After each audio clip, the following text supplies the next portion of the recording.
Hey guys, before we get started today, just want to say thanks for watching all the content.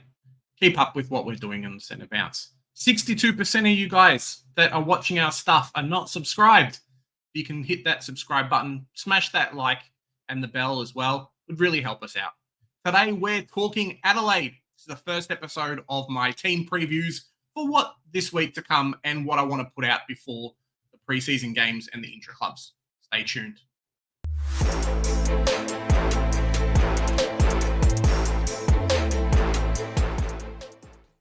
Adelaide are a tricky one. We know how good the team is, and we know kind of where they are. They almost just made finals, and there's a lot of Supercoach relevant players. Some premiums, but also some lower draft picks as well. Higher draft picks, lower number selected, but higher draft picks that are really going to shine this year. Their forward line's great, their midfield's great, but the defense has a little bit of work. There are some injuries in that position. And one of the things with Adelaide, if you look at their historical scoring, we saw a couple of years ago, Mitch Hinge coming through and just coming from 180k to now being 300, 400k at the end of his season. Nicolani was the same thing as well last year. So there's always potential there at Adelaide for a key defender to come through and score a lot of points for us in Supercoach. Obviously, we're looking for opportunity. I'm going to have a look at our team, have a look at the relevant players. I'm going to go through the premiums, the mid-prices, and the rookies, see who's there and see who you guys should be looking out for. Looking at this Adelaide team, I'm going to start from the backline because generally that's what we do. One of the things to talk about as well in the backline is the lack of really expensive players. So one of the things is generally every team, I think North Melbourne's one of the few that doesn't have like a close to 500k premium. What that really means is there's a lot of potential for these guys to actually jump up and become that key player. We saw Dode leave. I think, what's his name? Nick Murray might be injured as well. Jordan Butts is injured. So there is some potential there for players to come in. Let's talk about the back line. We'll go midfield, forward, and then a little bit in the ruck as well. So Mitch Hinge, I think there's potential for his scoring to go up a little bit. Playing halfback, but a lot of wing as well.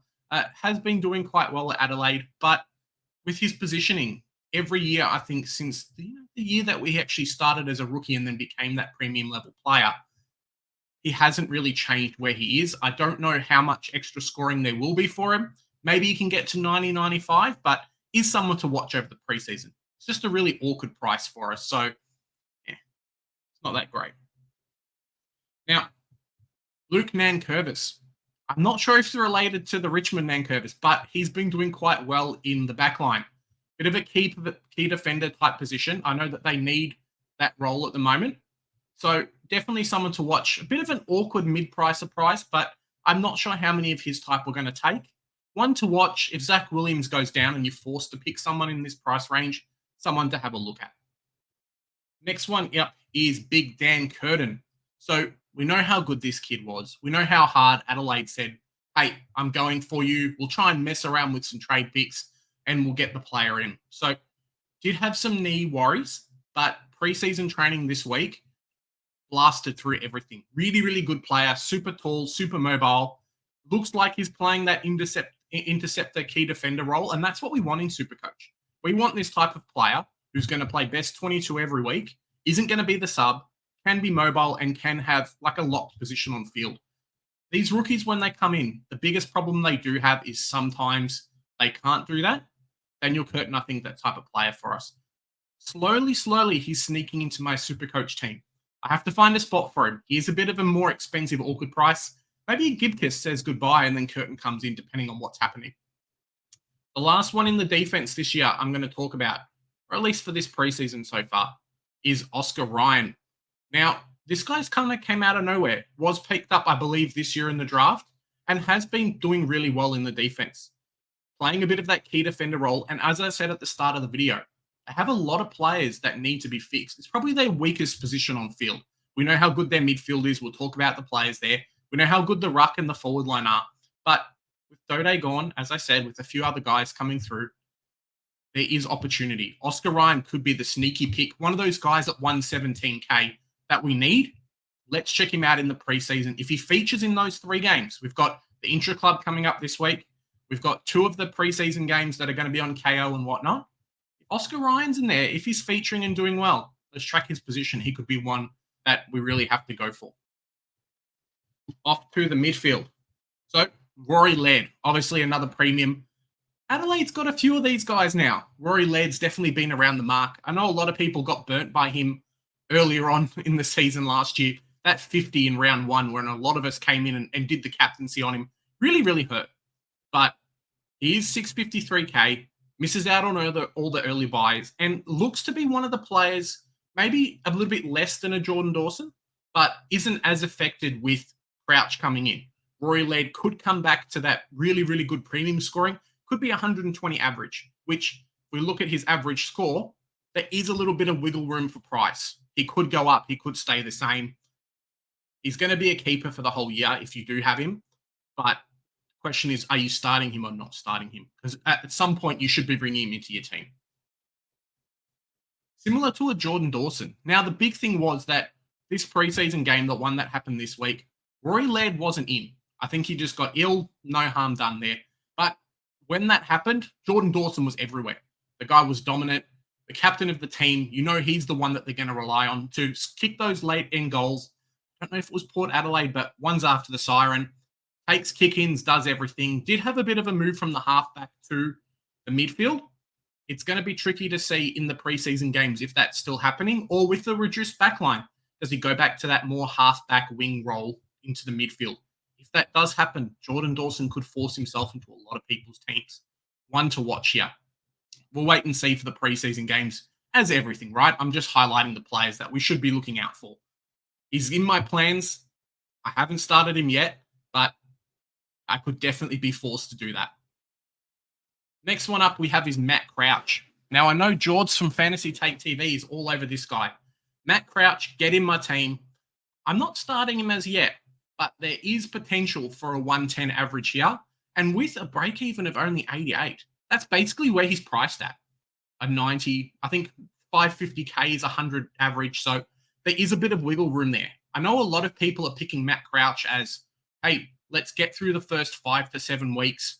He avoids all the buys. Let's get him through there. If he makes 100k, fantastic. If he makes 50k, it's okay. We can offload him for another player. At sub 500k, there's a lot of people looking to do that. Depending on his preseason form, you guys should be too. The last one in the midfield is Sam Berry. Now, looking at how he's been going in the preseason games, to match him on Friday, he did quite well. Did have a few clearances and some disposals. Little bit of disposal efficiency problems, but we know how good this kid can be in the midfield if he gets the ball. He just needs to lift his game from being tackling to actually doing a lot of other things. I'm not sure how much wiggle room there is in that Adelaide midfield, but Sam Berry looks to be on the cusp, looks to be close to that best 23. If he is, he could be a selection for us. It's a bit of an awkward one this year. Do you go Sam Berry? Probably not, but McKercher and Sanders around that mark. If you don't have enough points, if you don't have enough money for someone else, Sam Berry does really well. Someone to look at in the preseason. Riley O'Brien. I know a lot of us are going Gawn and Grundy. I just wanted to put Riley O'Brien in there as kind of their ruck option. He is good for a solid 95 to 100 every week, as he is appropriately priced, but I just don't think he's a really selectable player. Doesn't have the price and cost advantage of a Grundy. Doesn't have probably the keeper status of a Gawn. Maybe in draft, if you guys kind of pick towards the end, or you've had your first few players and, oh shit, I need a ruckman. Riley O'Brien could be the one for you, but in Supercoach, unless something drastic happens, it's a no from me. There is potential for this midfield to get better in scoring, which could elevate Riley O'Brien's scoring, but it's a bit of a sketchy one. Looking at the forward line. Everyone knows Tex Walker. He was fantastic 2 years ago when people picked him up at 270k, and then he got back to 500k, 540k. So he could be an option. I know some people are looking at kind of buy flipping or bringing in players this year more role dependent, but also kind of who they're playing dependent. Some people are looking at GWS plays for that, given their early run.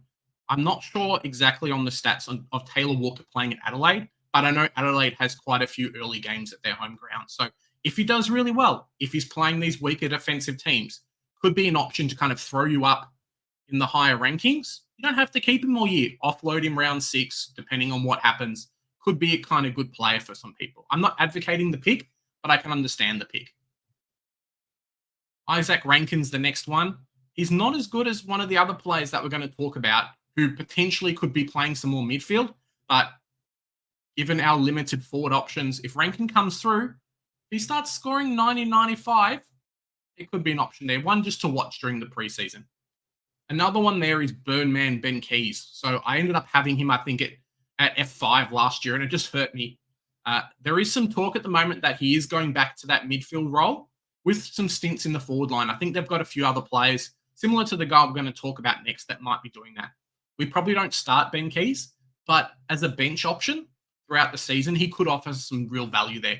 Someone to watch and track over the preseason. If he comes out and is playing majority mid at 450k with limited options in the forward line, unless you're going super cheap, he might get a role in some people's teams. At least not for draft, at least then. Next up on our list is Josh Rochelle. So he's one that I'm slightly excited about. Low break even, which means that his scoring there isn't kind of, you don't have to score huge amounts to kind of get the scoring and the price rises that you want. There is some talk. There was some reports last week that he did some interviews. Basically got told by the coach, and he's reiterated that onto some other people, saying, hey, look, I'm going to play more mid-time this year. I'm not going to play as much forward. A lot of teams are kind of going for that Papley, Kerno type, who was it? Charlie Cameron type in the midfield. Those pacey players that also come through in the forward line. Josh Rochelle has the skills to be able to do that. And I know they were toying with that a little bit last year. So if that happens, we could get some nice mid-DPP. We'll see what happens. But in terms of Supercoach scoring, there could be some value there with the 74 average. We'll wait and see. At least track him during the preseason. The second last player we're going to talk about is Riley Thilthorpe. Now, we know how depleted our forward lines are. This guy has been playing a lot of ruck in the preseason. Obviously, kicking his normal goals and whatnot, but could be set for that early DPP depending on how he goes, depending on how much they want to rest O'Brien and move him around a little bit. Thilthorpe kind of is the right age for coming through, and with the 60 break-even, there's a lot of money there to be made. He could make a cheeky 100k, 150k, depending on how his early fixture goes, if Rob goes down. Someone to track, but with the trend of a lot of players in that forward line, kind of, cool, we've got Sanders, maybe McRae if he wasn't injured, and then super cheap players. A lot of guys aren't going to consider him, but definitely someone to watch during the preseason. The last player I'm going to talk about is Chris Burgess.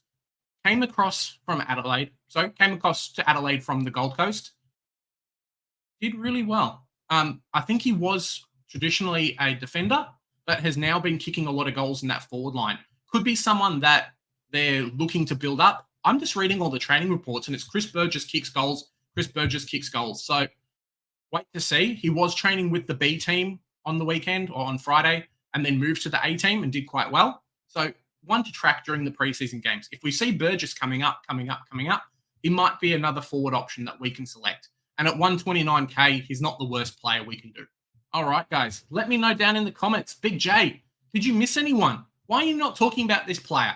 How can you say, hey, this guy's a defender when he's a forward? Not my team. I'm just tracking what I'm seeing in the preseason. So let me know down below. Remember, like, share, subscribe, and join up to our Supercoach League. I'm going to put our information down in the description. You guys can win a jersey. You guys can win some AFL tickets or win an AFL voucher. It's all free. It's fun. Jump on us for the whole season. Remember, here at the Centre Bounce, we do the hard work so you don't have to. Stay tuned for all the other team reports. Bye for now.